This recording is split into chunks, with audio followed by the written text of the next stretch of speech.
Mister சுப்ஸ், உங்க வாழ்க்கையில மிகப்பெரிய வலி என்ன? முட்டு வலி தான். வளர்த்துக்கிட்டா அவன் சொல் பேச்சு கேட்க மாட்டேங்கிறா. சப்போர்ட் பண்றேன்னு அவளுக்கு எடுத்து நாசம் பண்ணி வச்சது இவதாங்க. இவ எப்பவும் பண்ற நாசக்கார வேலையை தான் இப்பவும் பண்ணிட்டு இருக்கா. ஏமா, நீ மதுக்கு சித்தி தானே? அவ சின்ன பொண்ணு. ஏதோ மெச்சூர்ட் இல்லாம ஃப்ரெண்ட்ஸோட சேர்ந்து டூருக்கு போறேன்னு ஆசைப்பட்டு கேட்டா அதுக்கு நீ துணை போவியா?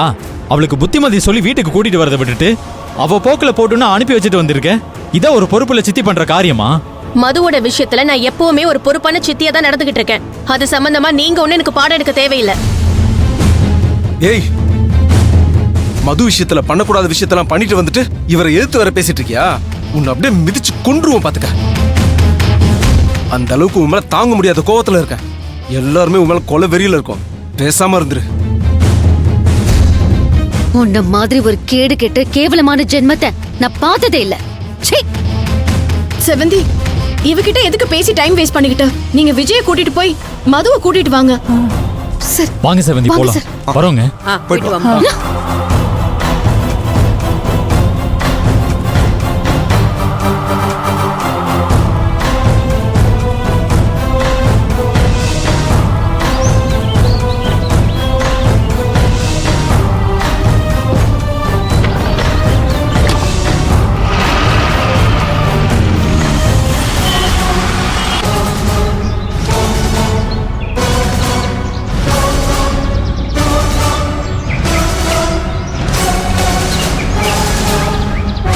இந்த விக்கி நேரம் மதுமிதாவையும் அவன் ஃப்ரெண்ட்ஸுங்களையும் கூட்டிட்டு இங்க வந்திருக்கணுமே, இன்னும் காணும்.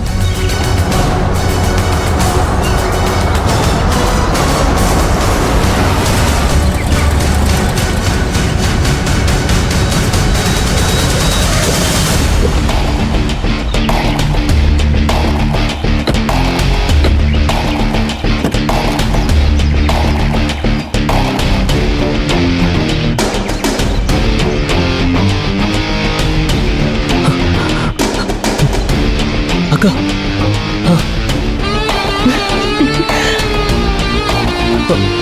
உள்ள போங்க. Okay okay.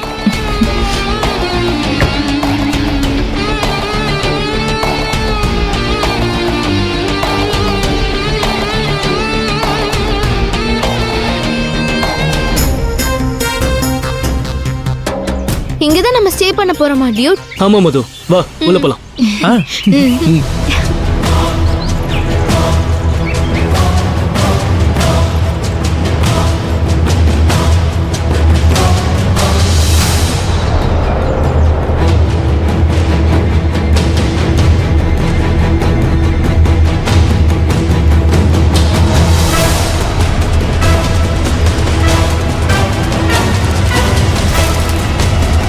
அக்கா நாவல் படிக்கிற மாதிரி சீன் போட்டுட்டு இருக்காங்க. இப்போ நாம அவங்கள பார்க்கல, அவங்களும் நம்மள பார்க்காத மாதிரியே இருக்கட்டும். ரிசப்ஷன்ல பேசிட்டு வந்து டிராமாவை ஸ்டார்ட் பண்ணிக்கலாம். நல்லா இருக்குல்ல? சரி, நீங்க எங்கே இருங்க, நான் ரிசப்ஷன்ல பேசிட்டு வந்துடுறேன். சரிண்ணா.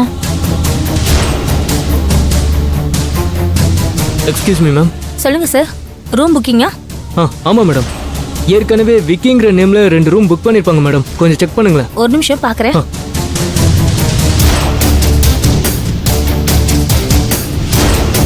ஆமா சார், மாலதின்றவங்க புக் பண்ணிருக்காங்க. அந்த விக்கி நான் தான் மேடம். என் ஃப்ரெண்ட்ஸ் எல்லாம் இப்பதான் வந்திருக்காங்க. ரூம் கீ கொடுங்க. Okay sir. Thanks madam. Welcome. என்னன்னா ரூம் புக் பண்ணியாச்சா? 2 ரூம் புக் பண்ணிருக்கேன்டா. நீயும் மதுவும் ஒரு ரூம்ல ஸ்டே பண்ணிக்கோங்க. நானும் அர்ஜுனும் ஒரு ரூம்ல ஸ்டே பண்ணிக்கிறோம். சரி, நம்ம பீச் சுத்தி பார்க்க எப்ப போறோம் டியூட்? இப்போ நம்ம எல்லாரும் டிராவலிங் டயர்ட்ல இருப்போம்ல, நம்ம 1 hour ரெஸ்ட் எடுத்துட்டு அதுக்கப்புறம் நம்ம பீச்சுக்கு போலாம். Okay okay Dude. சரி வாங்க நம்ம போலாம். ஓகே. ஹே விக்கி.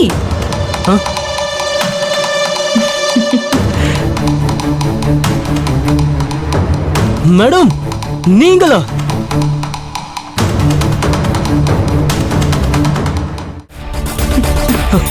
ஹாய் மேடம், நீங்க இங்க? What is surprise Vicky. உன்னை நான் இங்க பாப்பேன்னு எதிர்பார்க்கவே இல்ல. நான் கூட உங்களை இங்க பாப்பேன்னு எதிர்பார்க்கவே இல்ல madam. Anyhow, nice to meet you ma'am. Nice to meet you to. ஆமா, நீங்க எந்த விஷயமா இங்க வந்திருக்கீங்க விக்கி? டிராவலிங் போட்டோகிராஃபர்ங்கிறதுனால சென்னையில இருக்கிற முக்கிய இடங்களை பார்த்து ஸ்டில்ஸ் எடுக்கலாம்னு வந்திருக்கீங்களா? இல்ல மேம், அவங்க 2 பேரும் என்னோட கசின்ஸ். இது என்னோட ஃப்ரெண்ட் மது. சும்மா அப்படியே ஜாலியா ஈரோட்ல இருந்து சென்னைக்கு ஒரு மினி டூர் கூட்டிட்டு போலான்னு வந்தேன். ஓ அப்படியா? மேடம் யாருன்னு நீங்க சொல்லவே இல்லையே டியூட். சொல்றேன் மது. மேடம் பேரு Malathi.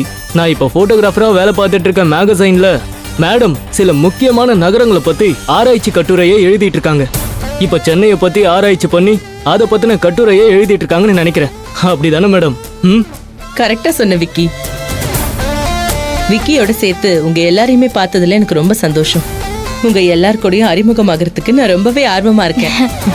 Hi Malathi. Hi Madhumitha. Hi. Hi நான் வித்யா. ஹாய் அர்ஜுன். ஹலோ. சரி, எத்தனை நாள் டூர் பிளான் பண்ணி வந்திருக்கீங்க விக்கி? 2 days madam. நீங்க? நான் என்னோட ஆராய்ச்சி கட்டுரை எல்லாம் முடிக்கிறதுக்கு ஒரு 10 days ஆகும் விக்கி. அது வரைக்கும் இங்கதான். சரி, நீங்க எல்லாரும் டயர்டா வந்திருப்பீங்க. போய் ரெஸ்ட் எடுங்க. நம்ம அப்புறம் மீட் பண்ணுவோம். சரிங்க மேம். ஓகே. Okay ma'am.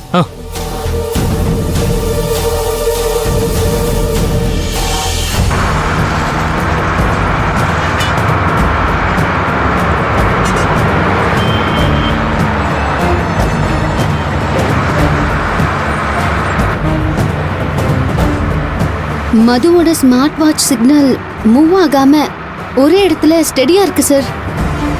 செவந்தி, அப்படின்னா அவங்க சென்னையில் எங்கே பிளான் பண்ணி போனாங்களோ அந்த இடத்துல ரீச் ஆகி செட்டில் ஆகிருப்பாங்கன்னு நினைக்கிறேன். எனக்கு அதுதான் சார் பயமாவே இருக்கு. ஏன் செவந்தி பயப்படுறீங்க? தைரியமா இருங்க. அவங்க டூர் தானே போயிருக்காங்க. மற்றபடி எந்த தப்பு நடக்கிறதுக்கு வாய்ப்பே இல்லை. என் பொண்ணு எந்த தப்பும் பண்ண மாட்டாங்கிற நம்பிக்கை எனக்கு இருக்கு சார். ஆனா எனக்கு அந்த விக்கி மேல நம்பிக்கையே இல்லை சார். அவன் தப்பான ஆளுன்னு பார்த்தப்பவே எனக்கு தெரிஞ்சது. எனக்கு அந்த பயம்தான் சார். புரியுதுங்க செவந்தி, ஒன்றும் பிரச்சனை இல்லை. இன்னும் கொஞ்ச நேரத்தில் நம்ம அந்த இடத்துக்கு போய் மதுவை பத்திரமா கூட்டிகிட்டு வந்துடலாம். நீங்கள் கவலைப்படாமல் தைரியமா இருங்க. சரிங்க சார்.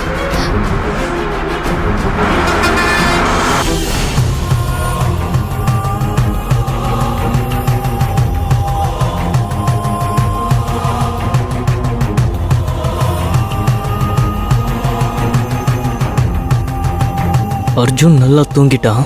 நாம எப்படி இவங்க கிட்ட இருந்து மதுவை பிரிச்சு தூக்குறதுன்னு அக்கா கிட்ட ஐடியா கேட்போம்.